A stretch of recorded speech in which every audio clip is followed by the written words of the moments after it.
جس چیز کی شریعت کو حاجت ہے اس شریعت کے معیار پر آپ کو پورا اترنا ہے.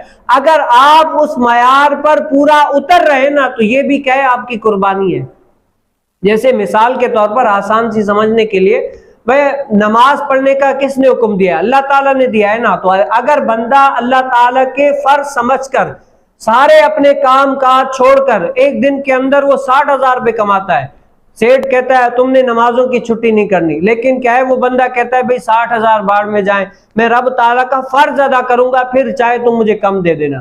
قربانی تو اس نے دی نا. دیکھو کمایا بھی سب کچھ کیا، لیکن کیا اللہ تعالیٰ کا جو فرض ہے نا اس کو رائے گا نہیں دیا، کہا کہ میں یہ ادا کروں گا. تو قربانی وہاں پر اس طرح ہر لحاظ سے شریعت ہم سے یہ تقاضا کرتی ہے کہ شریعت جس چیز کا آپ سے تقاضا کر رہی ہے اس معیار پر بندہ پورا اتر رہا ہے نا تو یہ کیا یہ بھی